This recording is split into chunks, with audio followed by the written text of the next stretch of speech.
Hey, 49er fans, I'm Thomas Mott. Welcome into Chat Sports, and today, get to the latest 49ers news and rumors. A lot of trade news and then some injury news there at the end as well, because there's always the injury news, because the 49ers seem to always be injured week in and week out here. Let's start with this. How about trading for Sam Darnold? So, of course, it's trade season right now. Really, it's trade week, because it's the final week for the NFL trade deadline next Tuesday on November 3rd. And so a lot of different writers and websites and national pundits are trying to give some ideas for possible trade destinations for different players. And Bleacher Report has listed Sam Darnold as the ideal target for San Francisco.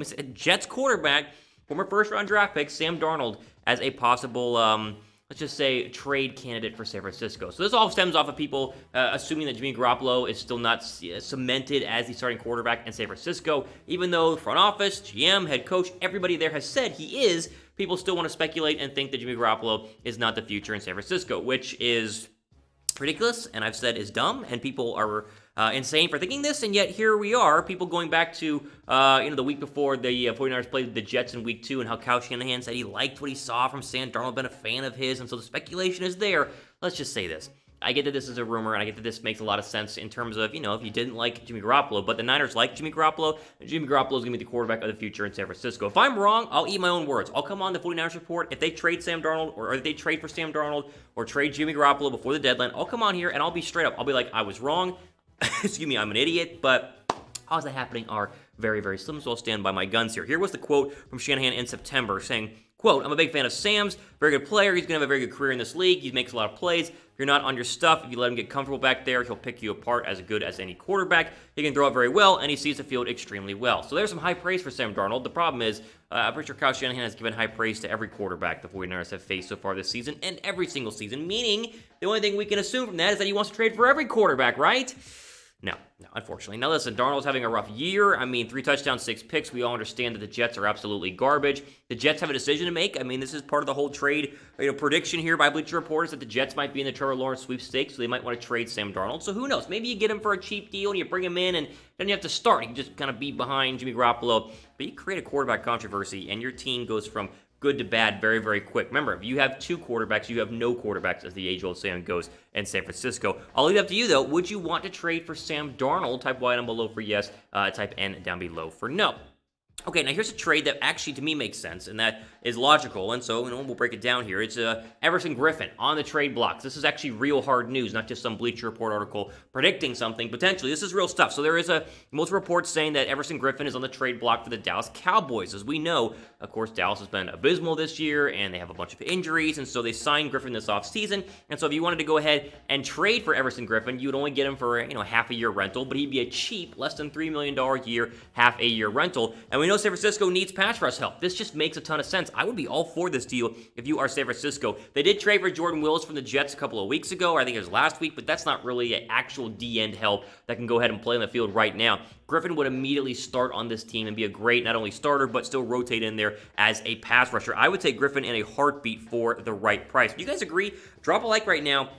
The 49ers need to make a trade. If you think the 49ers should make this trade, I think that they would, 100%. If this is possible, get on the phone, John Lynch, send him a 4th or a 5th, because maybe a 5th or a 6th, right? Everson Griffen is old and hasn't done much in Dallas so far this year. I would 100% do this. Give me a thumbs up right now. Also, one thing you should also thumbs up and give a like for is 49er face masks, which are still on sale. And based on some of the new Thanksgiving restrictions up in California, they want you to wear masks and then, wear a mask and then take it off, take a bite, and then put the mask back on. Regardless of how you feel about that. Why not wear a 49er official face mask right now? You can pick one up at chatsports.com/49 masks. The 2-packs are on sale right now, up to 33% off. The 3-packs are up to 40% off. You see it on your screen right there. Link is just down below me, chatsports.com/49 masks. Go ahead and pick one up. In case you live in California or anywhere, that requires you to have a mask, which is almost every single store. But, if you got even the more harder restrictions, you want to look good, stay safe, and rep San Francisco. I mentioned earlier, Griffen not done much so far this year. He does have 2.5 sacks, 6 quarterback hits.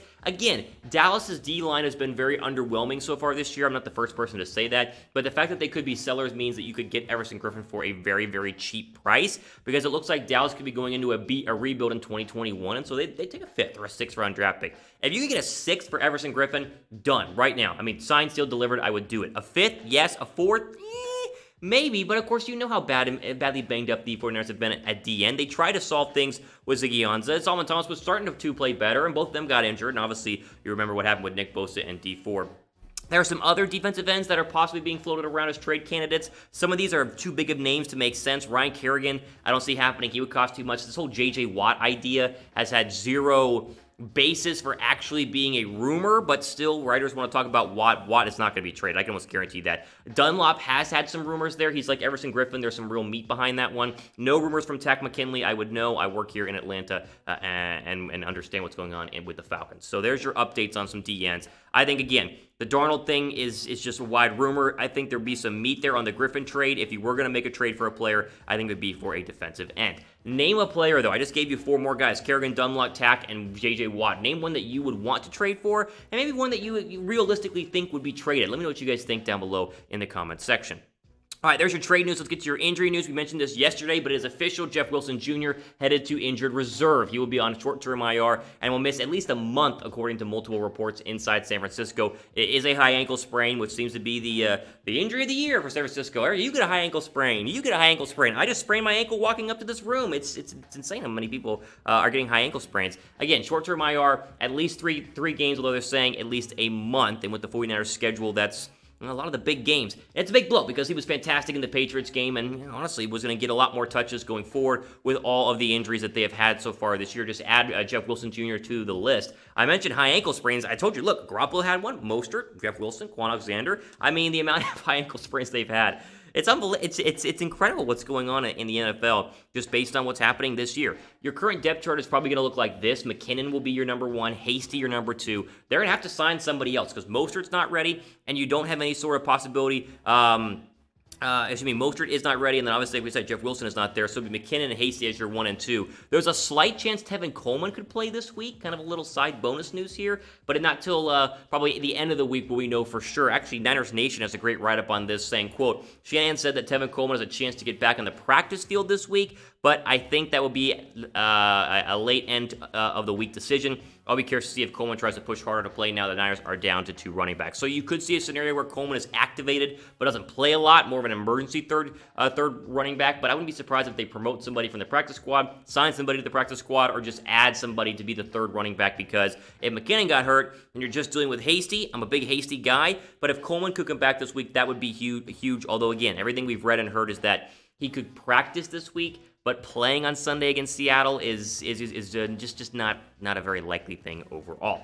Which of these running backs, though, should get the most carries? We have a pinned comment down below. Answer this question. You'll see it. Which one? Hasty, Coleman, or McKinnon? TC for Tevin Coleman, JH for Michael Hasty, or JM for Jerick McKinnon. I want to see some more Hasty. I think Hasty maybe this week could be your waiver wire pickup of the week, Jermichael Hasty, because he could be really the lead running back for San Francisco, depending on how many carries they want to give to Jerick McKinnon. Speaking of Seattle and that 13th ranked run defense, it's going to be interesting to see how that matches up. They're bad against the pass, good against the run, according to the statistics right now in the NFL. Seattle is the big matchup this week, and obviously it's one where San Francisco, a win goes almost 1,000 miles of getting you guys closer to winning an NFC West crown.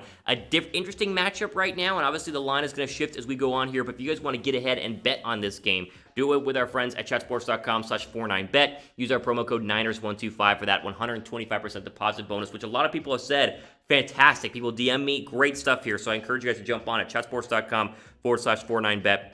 Promo code is Niners125. Final injury update here, and this is kind of a surprise because you didn't really see it happen. And yet here we are, Deebo Samuel back to the injured list. He's not going to be good. He's not going to go to IR, but he's going to miss the next couple of weeks with a hamstring strain that he suffered in the win against the Patriots. At least the next 2 weeks, and then of course you got to basically kind of gauge the schedule here to see how much longer he could be out after that. But he's for sure not playing in the Seattle game. That's 100% confirmed. No Seattle, and then Green Bay's on a short week. That won't happen either. It's going to be the Brandon Ayuk and George Kittle show. So right when the 49er wide receivers are getting healthy and stepping up, then, another injury. Brutal. Brutal. Make sure you guys are subbed, though. If there are any injury changes, Coleman, Deebo, Jeff Wilson, whatever they are, make sure you guys are subbed with the latest news here on the 49ers report. As I mentioned, Deebo Samuel really started to find his groove there week 6 and week 7. He started to get the targets up. He had the touchdown catch in the Rams game and had a nice 23-yard catch against the Patriots, and really he's just looking like himself again. Still kind of coming back from his first injury, but now another one makes it tricky, and we know hamstring injuries can be kind of a nagging thing, much like an ankle injury. It's just injuries galore here on the 49ers report, as it seems to be every single week. But this is a big one. Ayuk has stepped up, and so hopefully he's able to take over the role as number 1 wide receiver, but really, you need somebody, Bourne, Pettis, Taylor, somebody to step up as a number 2 wide receiver with Deebo Samuel being out. Final question, which injury is most significant? Let me know, Samuel or Wilson. This is tough because both are important. Probably Samuel, although if Wilson keeps running the ball like he did last week, then that could have been a bigger injury. But now we won't get to find out because, of course, he is injured. So there you go. A more jam-packed 49ers report today. I want to get you guys the trade news and rumors first, and then, of course, back with the injuries as well. All the time we have for today here. Again, something crazy happens, we'll have it covered, so stay tuned for the latest videos on this channel. Again, for the 49ers report, I'm your host, Thomas Mott, signing off. Enjoy the rest of your day.